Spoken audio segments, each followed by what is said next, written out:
कैसे हो? सब बढ़िया। चलो आज हम शुरू करेंगे किरचॉफ फर्स्ट लॉ से। लास्ट तक हमने समझा था किरचॉफ लॉ से आप कोई भी क्रिटिकल जो सर्किट है उसे सोल्व कर पाओगे। रेडी? तो आज जो लेक्चर रहेगा टोटली किरचॉफ लॉ है। तो किरचॉफ लॉ दो है, फर्स्ट किरचॉफ लॉ और सेकंड किरचॉफ लॉ। दो तरीके से है। ये किरचॉफ लॉ जो है वो मैं आपको समझा हूँ, आज पूरी थियरी है। इसका नेक्स्ट लेक्चर आएगा वो आपको एग्जाम्पल थोड़े से समझाएगा और बाद में हम सारे न्यूमेरिकल सोल्व करेंगे। रेडी? तो उससे पहले ये किरचॉफ लॉ आपको समझना भी ज़रूरी है। तो किरचॉफ लॉ के बारे में आज पूरा ये लेक्चर जाएगा। ये टोटली डिपेंड करेगा थियरी पर ये अगर आप अच्छी तरीके से समझोगे तो बाद में जो थियरी जो भी मैं एग्जांपल करवाऊंगा वो आपको अच्छी तरीके से समझ में आ जाएगा। थोड़ा सा ध्यान रखना है, ये आपको आज रटना है, कल जो मैं आएगा वो मैं आपको सोल्व कराऊंगा, यानी कि अच्छी तरीके से आपको समझ में आ जाएगा। तो किरचॉफ फर्स्ट लॉ क्या है? किरचॉफ फर्स्ट लॉ तो सबसे इजी है। किरचॉफ फर्स्ट लॉ, इसे किरचॉफ फर्स्ट लॉ भी कहा जाएगा, इसे किरचॉफ फर्स्ट लॉ भी कहा जा सकता है, अदरवाइज इसे जंक्शन रूल भी कहा जा सकता है। क्या? Junction rule. रेडी? इसे किरचॉफ फर्स्ट लॉ भी कहा जा सकता है, जंक्शन लॉ भी कहा जाता है, अदरवाइज इसे किरचॉफ करंट भी कहा जा सकता है। किरचॉफ करंट लॉ, इसे किरचॉफ करंट लॉ, यानी इसे शॉर्ट फॉर्म में केसीएल भी कहा जा सकता है। आई बात से इसे किरचॉफ पॉट लॉ भी कहा जा सकता है, जंक्शन रूल भी कहा जा सकता है, अदरवाइज किरचॉफ करंट लॉ भी कहा जा सकता है। आई बात समझ में अच्छी तरीके से? तो ये जंक्शन क्या है? पहले तो ये जंक्शन क्या है?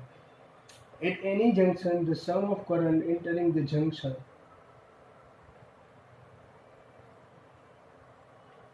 ये किरचॉफ लॉ क्या है? तो किरचॉफ लॉ ये है, किरचॉफ लॉ की सिंपल और सोबर डेफिनेशन सबसे, at any junction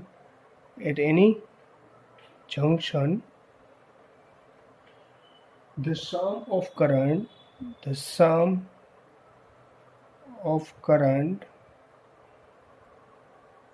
entering the junction ये है किरचॉफ फर्स्ट लॉ, ये है Kirchhoff first law. Ready? The at any junction the sum of the current entering the junction, किसी भी जंक्शन के अंदर, बराबर, the sum of the current entering the junction is equal to, ये इसके equal to क्या रहेगा? sum of current leaving the junction, sum of current leaving the junction, यानी कि जितना करंट जाएगा उतना ही करंट बाहर निकलेगा। मेरी बात आई समझे? At any junction, the sum of current entering the junction is equal to sum of current leaving the junction, यानी जितना करंट बाहर अंदर जाएगा उतना ही करंट बाहर आएगा। लाइक एग्जांपल मैंने आपको ये समझाया था लास्ट टाइम कि यहाँ से अगर 2 एम्पियर करंट जाता है और 3 एम्पियर, तो एंटर कितना हुआ? 2 और 3 5, तो बाहर कितना निकलेगा? Only for 5 ampere. आई बात समझ में? ये इसको फॉलो कर रहा है, यानी एट एनी जंक्शन, ये समझ लो कि जंक्शन है, at any junction the sum of current entering, यानी कि ये जंक्शन है तो इसके अंदर करंट आया 3 एम्पियर, इसके अंदर करंट आया 3 एम्पियर, ये जंक्शन है तो इसके अंदर बाहर से कितना निकला करंट? 5 एम्पियर। आई बात समझ में? आई बात समझ में अच्छी तरीके से कि नहीं आई? दिक्कत है किसमें किसी को कुछ? तो इसे जंक्शन किसे कहा जाएगा? तो पहले तो जंक्शन के बारे में सुनते हैं। तो जंक्शन क्या है? जंक्शन क्या है वो समझ में? Where 3 or more wire conductor meets, where 3 or more wire, otherwise conductor, meet each other, so it's called to junction।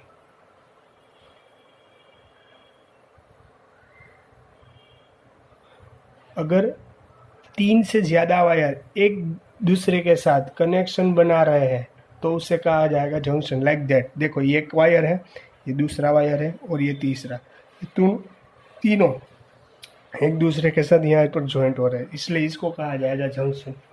इसलिए इसको कहा जाएगा जंक्शन। आई बात समझ में अच्छे तरीके से कि नहीं आई बात समझ में? रेडी? तो इसे कहा जाएगा जंक्शन। जंक्शन किसे कहते हैं? मालूम चल गया कि जंक्शन किसे कहा जाएगा। हाँ, कि 3 और उससे ज़्यादा अगर करंट इसी में ज्वाइंट हो रहे हैं तो उसे कहा जाएगा करंट। रेडी? एक सवाल करवा देता हूँ आपको। समझ लो कि यहाँ पर कोई रजिस्टर था, यहाँ से सेल, ये सेल था, यहाँ फिर से यहाँ पर एस था, यहाँ इस तरह से था। तो यहाँ से कितना करंट फ्लो हो रहा है वो आपको मुझे बता के दिखाना है। रेडी? यहाँ से इस तरीके से था। रेडी? पूरा इस तरीके से था। चलो, यहाँ से 4 एम्पियर करंट आ रहा था। रेडी? यहाँ से 3 एम्पियर करंट आ रहा था, यहाँ से 2 एम्पियर करंट बाहर जा रहा था, और यहाँ से कितना करंट बाहर जाएगा, यहाँ से कितना करंट, यानी यहाँ पर कितना करंट होगा। आपको ये पूछे कि यहाँ पर कितना करंट होगा, तो आपका आंसर क्या रहेगा? तो हमारा आंसर ये था कि एंटरिंग, हमारी पोजीशन क्या थी, किरचॉफ फर्स्ट लॉ क्या था हमारा, कि जितना करंट जाएगा उतना करंट बाहर आएगा, है ना हमारा। It any junction the sum of current entering the junction is equal to sum of current leaving the junction, यानी जितना करंट जाएगा उतना करंट। देखो अंदर की तरफ एरो कितना है, यानी कि करंट, यहाँ पर ये जंक्शन आएगा, जंक्शन इसे कहा जाएगा। क्यों? क्योंकि यहाँ 3 से ज़्यादा, 1 2 3 4, 3 से ज़्यादा वायर कनेक्शन जुड़ रहा है यहाँ पर, इसे जंक्शन कहा जाएगा। तो 3 से ज़्यादा, यानी एंटर कितना हो रहा है, ये भी एंटर हो रहा है, ये भी एंटर, तो 3 + 4 एंटर हो रहे हैं। रेडी? ये दोनों करंट एंटर हो रहे हैं। और दूसरा, बाहर कितना जा रहा है, 2 एम्पियर और आई जितना करंट, पर कितना करंट है वो मालूम नहीं। आई बात समझ में? आई बात समझ में?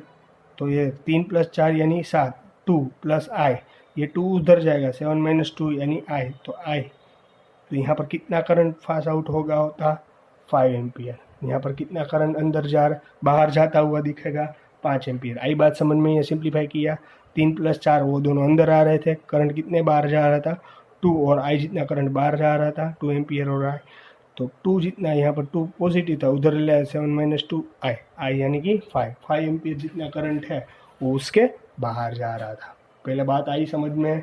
आई बात समझ में? किरचॉफ लॉ क्या कहता है? If at any junction the sum of current entering the junction is equal to sum of current leaving the junction, जितना करंट जंक्शन में ऐड होगा उतना ही करंट जंक्शन में से बाहर निकलेगा। आई बात समझ में? आई बात समझ में? चलो, जंक्शन किसे कहा जाता है एक और बार समझा देता हूँ, कि समझ लो कि यहाँ कोई ऐसे तरह आपको सर्किट दी गई हुई, आपको ऐसा पूछ लिया कि जंक्शन किसे कहा जाएगा। तो जंक्शन तो आपको पहले तो लूप बनानी पड़ेगी, A B C D E F, यहाँ पर कोई बैटरी जुड़ी हुई है। रेडी? ये पॉजिटिव, यहाँ पर नेगेटिव, यानी कि जो देखो मैंने क्या बोला था, जंक्शन किसे कहा जाएगा, 1 से ज़्यादा, सॉरी 3 से ज़्यादा अगर वायर जहाँ जुड़ रहे हैं तो उसे जंक्शन कहा जाएगा। तो यहाँ पर जंक्शन कौन कौन है, बोलो बोलो, जंक्शन कौन कौन से है वो आप मुझे बताओ। तो अगर यहाँ पर B और E दोनों जंक्शन है, कैसे पता चलेगा वो मैं आपको बताता हूँ।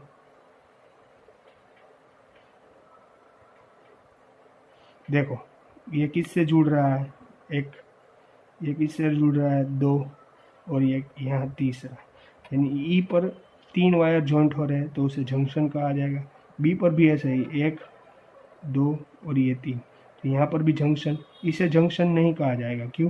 क्योंकि 1 और 2 दोनों ही जोड़ रहे हैं, यहाँ पर भी 2, यहाँ पर भी 2, यहाँ पर भी 2, इसलिए इसको जंक्शन नहीं कहा जाएगा। तो इसे क्या कहा जाएगा, इसे कहा जाएगा नोड। क्या कहा जाएगा, नोड। क्या कहा जाएगा, नोड। जंक्शन किसे कहा जाएगा, 3 से ज़्यादा अगर वायर एक दूसरे के साथ जुड़े तो उसे जंक्शन कहा जाएगा, और 3 से कम जुड़े तो उसे क्या कहा जाएगा, नोड। कई टेक्स्ट बुक में, एनसीईआरटी या अदर टेक्स्ट बुक में ऐसा भी लिखा होता है फर्स्ट लॉ के हिसाब से, sigma I is equal to 0। Kirchhoff first law में ऐसा, summation of I, summation of I यानी टोटल कितना करंट जाता है, तो टोटल करंट होता है 0। इससे भी किरचॉफ लॉ कहा जा सकता है। क्यों? तो कि उसके हिसाब से जाए। देखो यहाँ पर 4 जो एंटर हो रहा है, उसके लिए प्लस, जो बाहर निकाल रहा है उसके लिए माइनस। ये प्रूव हो रहा है। तो ये किरचॉफ लॉ, कई टेक्स्ट बुक में ये भी किरचॉफ लॉ के फर्स्ट लॉ के यहाँ पर भी ऐसे ही दिया गया हुआ है। रेडी? तो कैसे? जो एंटर हो रहा है उसके लिए प्लस, तो 3 + 4। जो बाहर निकल रहा है उसके माइनस, तो बाहर कौन कौन निकल रहा था? 2 और 5। तो -2 - 5 = क्या बनता है? 0।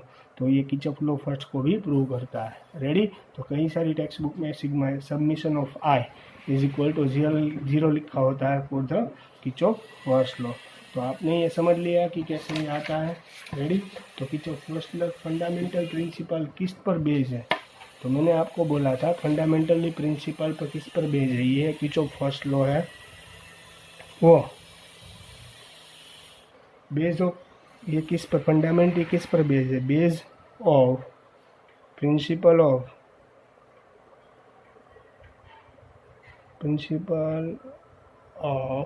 Conservation of charge.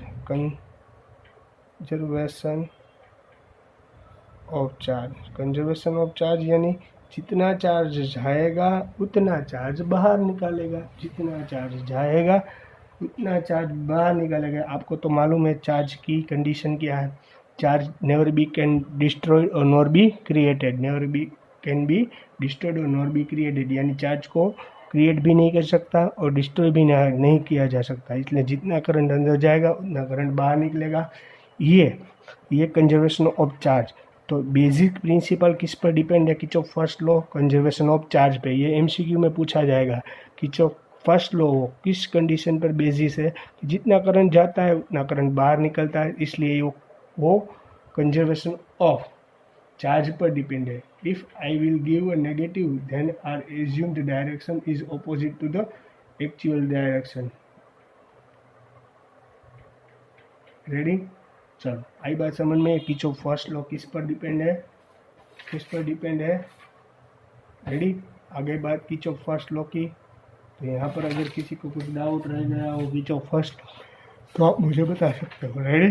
Kirchhoff first law तो सिर्फ हलवा है, सिर्फ इजी है, कुछ नहीं इसमें। किरचॉफ सेकंड लॉ के बारे में हम डिस्कशन करेंगे। किरचॉफ सेकंड लॉ है वो थोड़ा सा डिफिकल्ट है, उसको समझना पड़ेगा। साथ में एक आधा क्वेश्चन भी करवाऊंगा। ये जो आज का जो मैं पूरा लेक्चर है वो किस पर डिपेंड है? पूरा थियरी कंसेप्ट पर। रेडी? चलो स्टूडेंट, किरचॉफ सेकंड लॉ के बारे में बात कर रहे हैं। तो किरचॉफ सेकंड लॉ क्या है? Kirchhoff second law, first law के बारे में बात कर ली हमने। रेडी? अब किरचॉफ सेकंड लॉ के बारे में बात कर रहे हैं। तो किरचॉफ सेकंड लॉ को हम लूप रोल भी कहा जा सकता है। क्या कहा जा सकता है? Loop rule. तो किरचॉफ वोल्टेज लॉ, अदरवाइज इसे किरचॉफ वोल्टेज लॉ भी कहा जा सकता है। अदरवाइज इसे किरचॉफ वोल्टेज लॉ भी कहा जा सकता है। किरचॉफ सेकंड लॉ, अदरवाइज इसे किरचॉफ वोल्टेज लॉ भी कहा जा सकता है। तो क्वेश्चन क्या है? The algebraic sum of charge in the potential around a close loop is 0। इसका जो क्वेश्चन है, इसका जो लॉ है वो क्या है? द अलजेब्रिक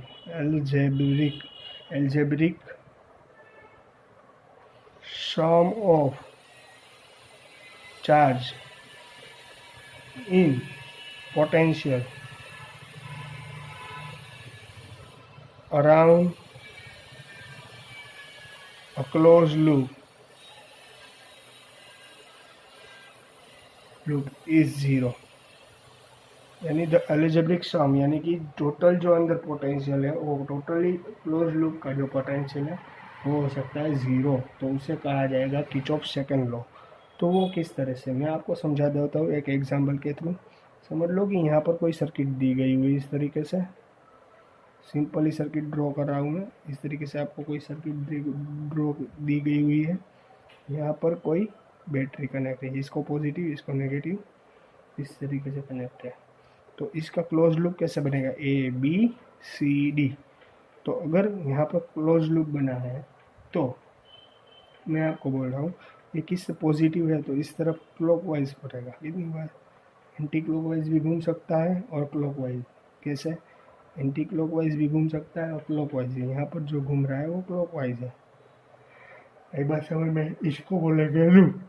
इसी डायरेक्शन हो गए A B C D A. ये जो ये नीचे लाइन की हुई है ये भी क्लोज लूप कैसी होगी, A B C D A, ये हो गई हमारी क्लोज लूप, ये हो गई हमारी क्लोज लूप। यानी हमारे हिसाब से किरचॉफ सेकंड लॉ की summation of delta V is equal to 0, यानी कि टोटल पोटेंशियल कैसा हो जाएगा 0। The algebraic sum of charge is the potential around the close loop is be 0। तो यहाँ किसके लिए है, क्लोज लूप के लिए, ओनली फॉर क्लोज लूप के। पोटेंशियल गेन, अगर पोटेंशियल गेन रहा या अगर पोटेंशियल बढ़ रहा है, तो पोटेंशियल अगर गेन रहा, पोटेंशियल अगर बढ़ रहा है, लूप में जाओगे तब मैं आपके पोटेंशियल के बारे में डिस्कशन करूंगा। पोटेंशियल अगर गेन हो रहा है यानी कि बढ़ रहा है तो प्लस वी से रिप्रेजेंट करेंगे, और पोटेंशियल अगर ड्रॉप हो रहा है तो उसे हम माइनस से रिप्रेजेंट करेंगे। रेडी, आई बात समझ में। यानी कि इस only for depend on the final and initial. मैंने आपको बताया था कि पोटेंशियल है वो ओनली फॉर दो, वो पाथ पर डिपेंड नहीं करना है। किस पर डिपेंड करता है, तो पोटेंशियल तो पहला किरचॉफ जो पहला लॉ था वो टोटली करंट पर बेसिस था, पर अब जो सेकेंड लॉ है वो टोटल पोटेंशियल पर डिपेंड है। तो potential difference, potential only depend initial and final position. क्योंकि जो पोटेंशियल है वो एक ही बात पर डिपेंड करेगा, potential only depend in the initial and final position.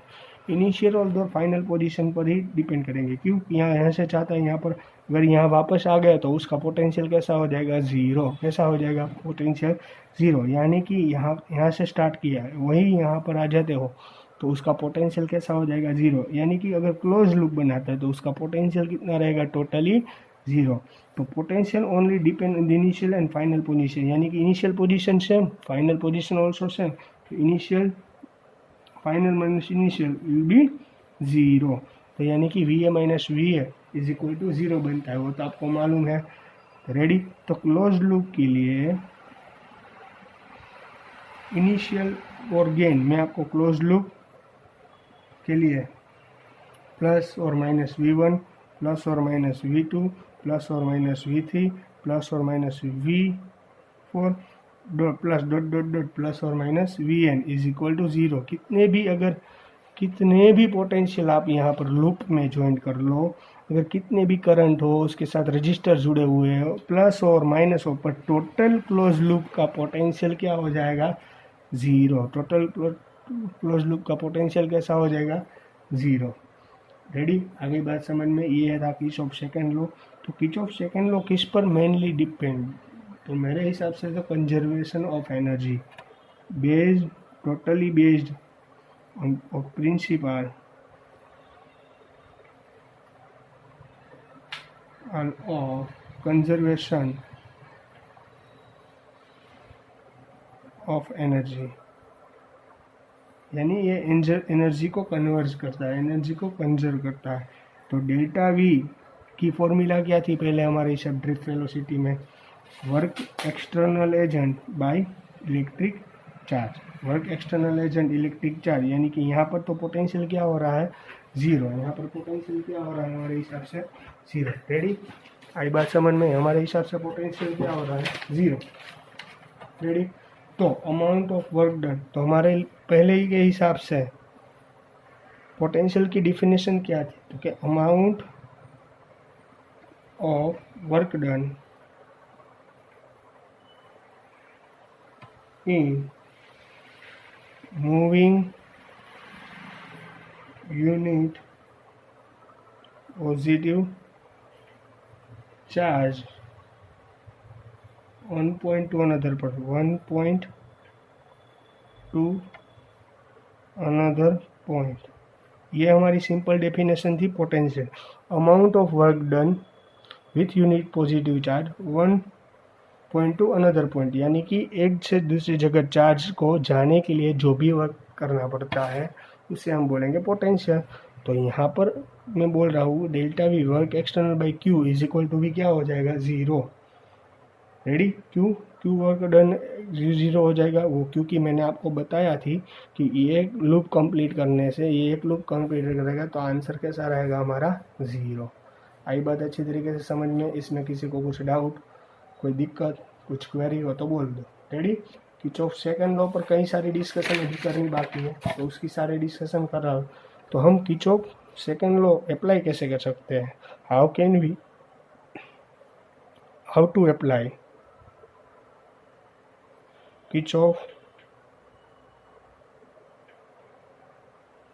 Kirchhoff law को हम अप्लाई कैसे कर सकते हैं, how can we apply to the Kirchhoff law. Kirchhoff law को समझ तो लिया, फर्स्ट और सेकंड लॉ दोनों समझ लिए मैंने यहाँ पर हम अप्लाई कैसे कर सकते हैं। तो इसके लिए भी 2-3 कंडीशन है। फर्स्ट कंडीशन ये है, draw a current from one more cell, draw current from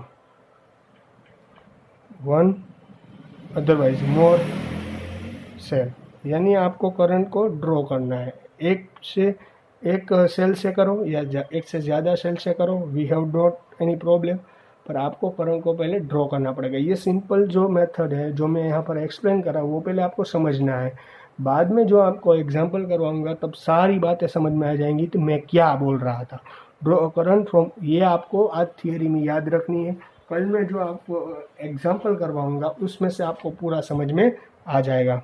तो follow Kirchhoff first law for distribution of current. तो फॉलो किसे करना है, तो किरचॉफ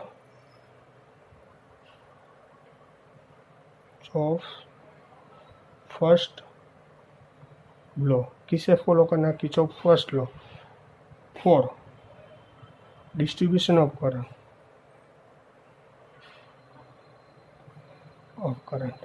यानी कि कोई भी सर्किट सॉल्व करने से पहले आपको किरचॉफ फर्स्ट लॉ जो डिस्ट्रीब्यूशन ऑफ करंट है उसे फ्लो करना पड़ेगा और बाद में आपको ड्रॉ ऑफ करंट सेल से निकालना पड़ेगा। ये सारी बातें याद रखनी है क्योंकि आपको जब क्वेश्चन सॉल्व करोगे तो ये सारी बातें आपको समझ में आ जाएंगी। चूजिंग अ लूप, आपको क्या करना है, एक लूप चूज करना है। आपको क्या करना है, एक लूप को चूज करना है।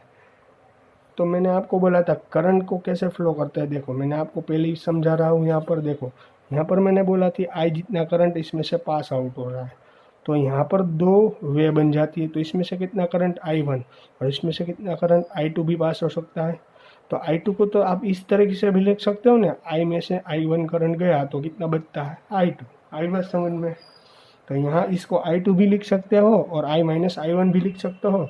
कहीं जगह पर ये भी लिखा हुआ है, कहीं जगह यह भी, पर दोनों का मीनिंग तो कितना रहता है, सेम। आई बात समझ में अच्छी तरीके से? तो चूजिंग लूप, सेकेंड इसकी पोजीशन है,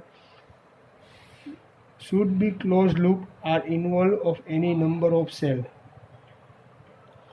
यानी should be closed loop के अंदर कोई भी कितने भी करंट ऐड हो, closed loop can involve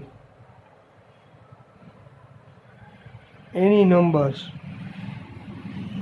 of cell, कितने भी सेल अंदर ऐड हो, कितने भी रजिस्टर ऐड हो, सेल्स, रजिस्टर, कैपेसिटर ETC, बरोबर। Choosing a loop, close loop हमें चूज करनी है, फिर बाद में उसमें कोई भी करंट, उसमें कितने भी रजिस्टर अंदर ऐड हुए हो, कितने भी कैपेसिटर ऐड हुए हो, यानी कितने भी सेल उसके अंदर ऐड हुए, और हमें क्या चूज करना है, क्लोज लूप। क्या चूज करना है, close loop. Direction of loop और पाथ, जो यहाँ पर आप लूप के अंदर डायरेक्शन कोई भी यूज कर सकते हो, ऐसा नहीं कि क्लॉकवाइज ही जाना है। लूप का डायरेक्शन आप कोई भी चूज कर सकते हो, वो आप पर डिपेंड है। आपको क्लॉकवाइज जाना है तो भी कोई दिक्कत नहीं है, एंटी क्लॉकवाइज जाना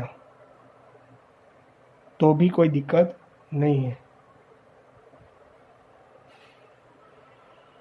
समझ लो कि यहाँ पर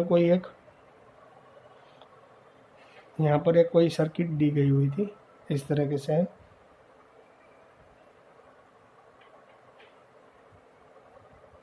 रेडी? तो यहाँ पर भी एक सेल लगा हुआ था, यहाँ पर भी कोई रजिस्टर। तो आपको एक क्लोज मैंने पर यहाँ पर कोई भी रजिस्टर एक और लगा दिया है। तो अगर आपको यहाँ पर 2 लूप बन रही है, देखो एक से ज़्यादा लूप बन रही है ना, ये पहली लूप है ना, ये पहली लूप, ये दूसरी लूप, 2 सेल है इसलिए 2 लूप बन रही है। पर आप इसका करंट ऐसे फ्लो चलाओ तो भी चलेगा, तब आपको इसका ऐसे चलाओ तो भी चलेगा, ऐसे चलाओ तो भी चलेगा। आई बात समझ में? यहाँ पर 2 लूप बन रही है, कैसे? और ये दोनों लूप बन रही है, तो ये दोनों एक ही सर्किट है पर इसके अंदर 2 लूप बन रही है, तो कोई दिक्कत नहीं है। दोनों लूप में आप एंटी क्लॉकवाइज चलाओगे तो भी आपका आंसर सेम रहेगा, और क्लॉकवाइज चलाओगे तो भी आपका आंसर कैसा रहेगा? रेडी? तो 2 लूप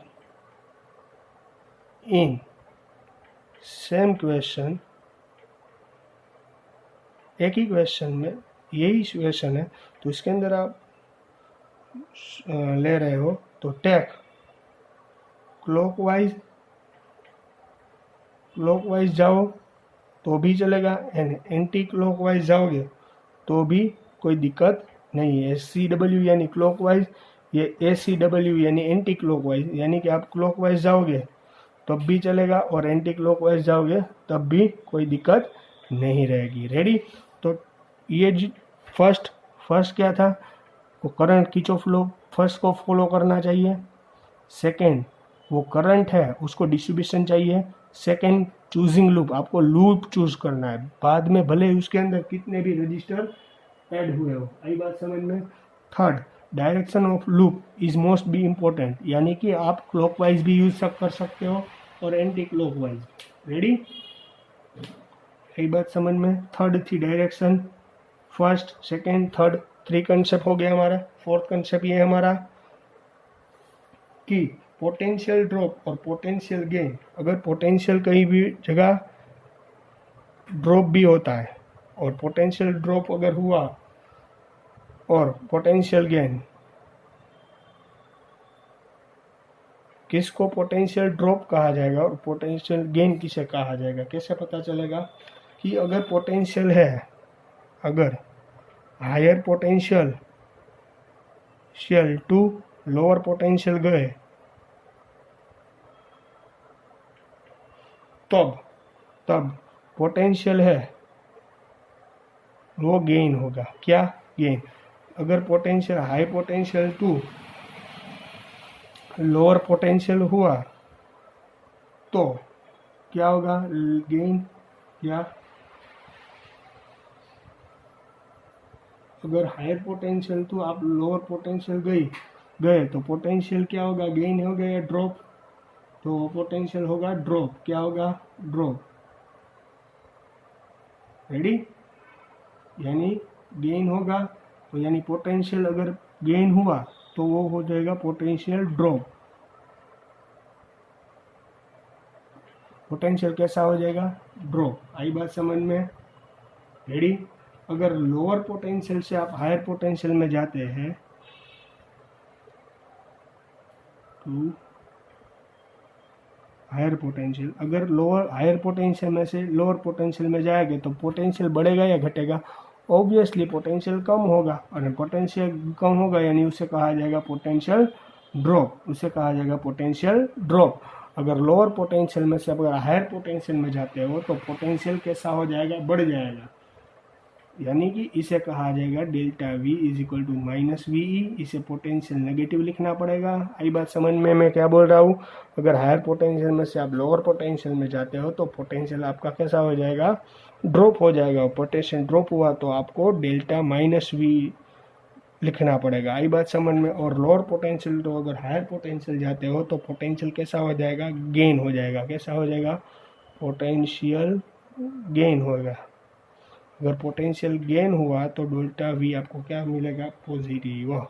आई बात समझ में अच्छी तरीके से? आगे बात समझ में? इसमें किसी को कुछ डाउट, कोई क्वेरी या कुछ दिक्कत हो तो मुझे बोल दो। रेडी? 4 कंडीशन हुई, एक और कंडीशन मैं आपको समझा रहा हूँ, condition number 5। It is very important for अस।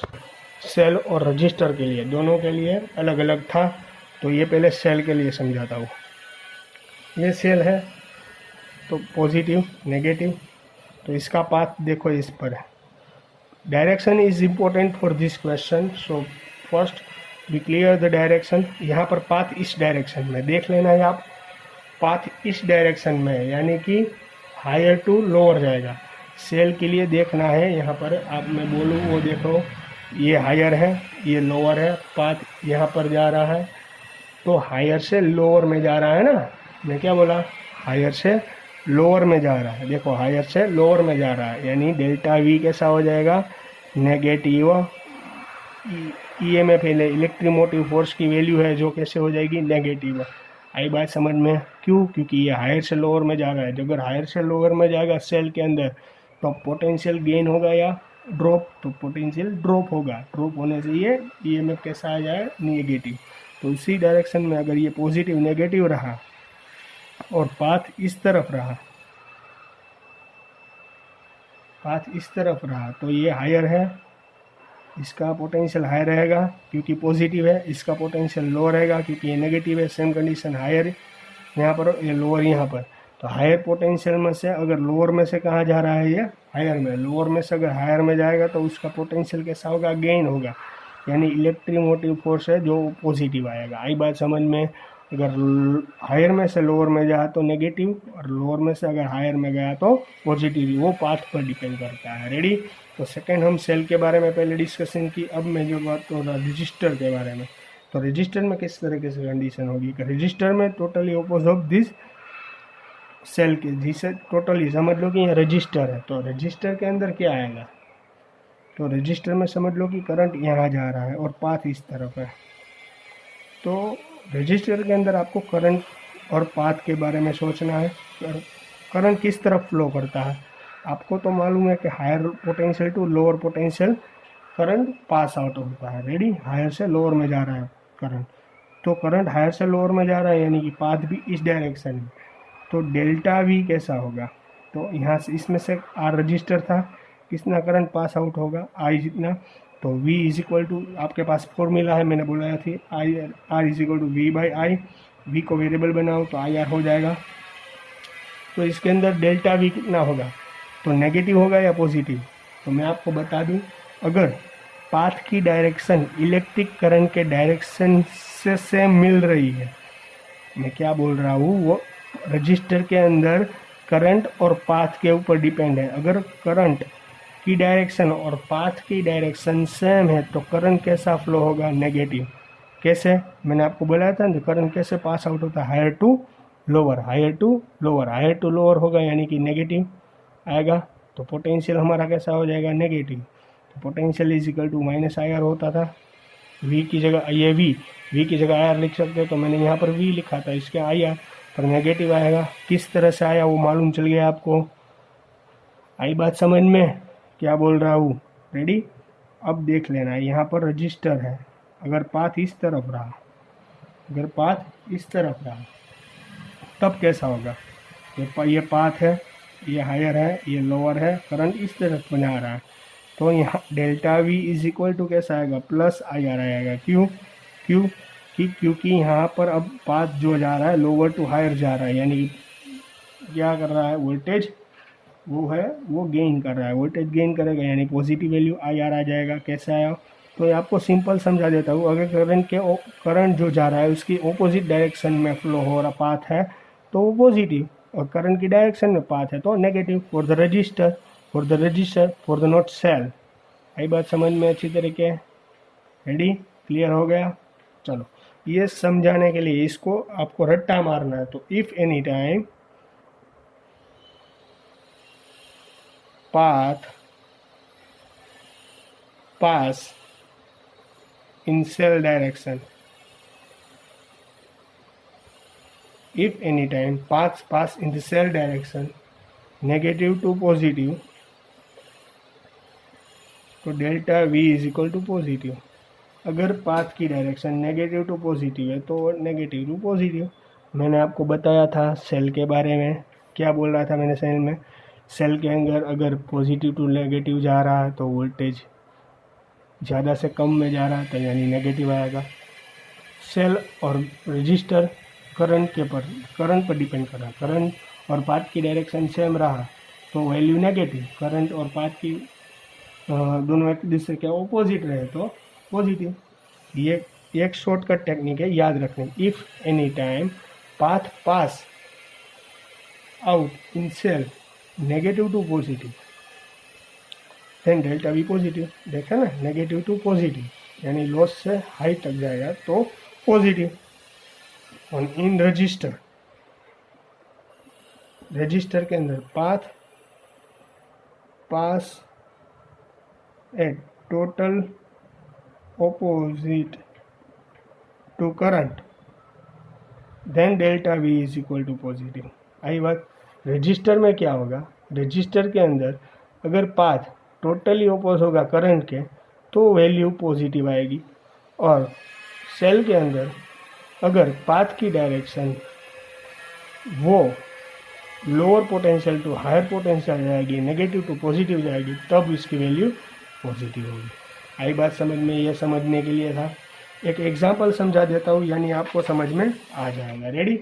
ये सिंपल क्वेश्चन है, मैं आपको सोल्व करवा रहा हूँ, बाद में हम सारी क्वेश्चन सोल्व करेंगे। आपको ये जो मैं समझा रहा हूँ वो आपको इजीली भी सोल्व कर सकते हो, आपको मालूम है कि इजीली कैसे सोल्व कर सकते हैं, फिर भी मैं आपको ये किर्चॉफ लॉ से ही सोल्व करवा के बताऊंगा। तो आपको ये दो तरीके से पता, ये पूरी सर्किट है, यहाँ पर 10 वोल्ट दिया गया था, इसको 2 ओमेगा, ये 3 ओमेगा। तो आपको अगर पूछे कि how many current pass out of the each resistor, ये पूरा क्वेश्चन यही रहेगा, पूरे टॉपिक में यही क्वेश्चन रहेगा, how many current are pass out at each resistor, each resistor कितने करंट पास आउट होगा। तो ये पॉजिटिव है, ये नेगेटिव है, देख लेना है। तो पहले तो हम सिंपल से रीत से ये सोल्व करेंगे। दोनों कैसे है, सीरीज में, इसलिए 2 + 3 यानी 5, आर इक्विवेलेंट क्या मिला, 5, आर इक्विवेलेंट करंट कितना, वोल्टेज कितना था हमारे पास 10 वोल्ट, करंट यहाँ पर सीरीज में है, यहाँ पर सीरीज में करंट है, यानी करंट सभी में से सेम पास आउट होगा। क्यों?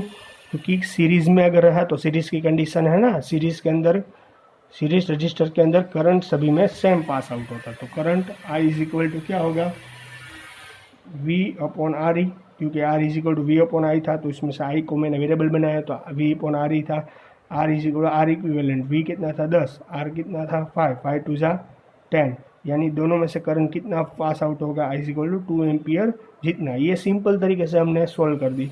अब किर्चॉफ लॉ के तो हिसाब से सोल्व करने जाओगे तो कैसे सोल्व होगा मैं आपको बताता हूँ। तो पहले तो हमें क्या करना पड़ेगा, लूप पहली हमारी कंडीशन ये थी, पहले तो हमें करंट को क्या करना पड़ेगा, डिस्ट्रीब्यूट कर देना पड़ेगा। पहली कंडीशन ये थी ना, तो समझ लो कि यहाँ पर जो भी करंट जाएगा, I जितना करंट जाएगा तो यहाँ पर भी कितना करंट जाएगा, I, यहाँ पर भी कितना I, यहाँ पर भी कितना I, और यहाँ पर भी कितना I। क्यों? क्योंकि ये सीरीज में कनेक्टेड है। पहले करंट को मैंने फ्लो करवा दिया। चलो, सेकेंड हमारा टॉपिक था लूप आपको देखनी है। चलो लूप बना देता हूँ, चलो लूप बना दे, ABCD, तो यहाँ पर मैंने बना दी ABCDA, ये पूरी क्लोज लूप बननी चाहिए। कैसी बननी चाहिए, क्लोज लूप। अगर क्लोज लूप बनी तो थर्ड कंडीशन होगी डेल्टा सबमिशन और delta V is equal to 0। Summation क्योंकि ए पर जाएगा, ये आएगा तो वैल्यू हमारी 0 हो जाएगी। पर हमें किसके लिए ढूंढ रहे हैं, किर्चॉफ लॉ। ये मैं जो सोल्व करवा रहा हूँ वो किर्चॉफ लॉ पर था। रेडी? तो आपको थर्ड हमारा कंडीशन ये थी, आपको डायरेक्शन ढूंढनी है। समझ लो आप क्लॉकवाइज भी ले सकते हो, एंटी क्लॉकवाइज। समझ लो कि मैंने इस तरह से लिया, इस तरह से क्लॉकवाइज। रेडी? क्लॉकवाइज लिया, याद रखना। रेडी? क्लॉकवाइज लिया है। अब मैं क्या बोल रहा हूँ वो ध्यान रखना। डेल्टा V पोटेंशियल मैं आपको बोल रहा हूँ, यहाँ पर देखो, यहाँ पर देखो, ये लोअर है, ये लोअर पोटेंशियल है, तो यहाँ से अंदर जा रहा है। ये किसके अंदर जा रहा है, लोअर से, और कहाँ से निकलेगा, सेल के अंदर जा रहा है, ये देखो डायरेक्शन लूप की है, तो डायरेक्शन कौन सी जा रही है अंदर, नेगेटिव। बाहर कौन सा निकलेगा, पॉजिटिव, यानी लोअर पोटेंशियल टू कहाँ आ जाएगा, हायर पोटेंशियल। यहाँ के ईएमएफ कितना था, 10 वोल्ट, तो यहाँ पर 10 पॉजिटिव आएगा या नेगेटिव, पॉजिटिव। क्यों, क्योंकि लोअर से कहाँ जाने वाला था, हायर, एंटर कर रहा था लोअर में। आई बात समझ में, मैं क्या बोल रहा हूँ, लोअर में एंटर कर रहा था, तो लोअर टू कहाँ जाएगा, हायर, लोअर टू कहाँ जाएगा, हायर, इसलिए क्या आ जाएगा 10 वोल्ट। आई बात समझ में अच्छी तरीके से, आई बात समझ में कि नहीं आई बात समझ में, रेडी।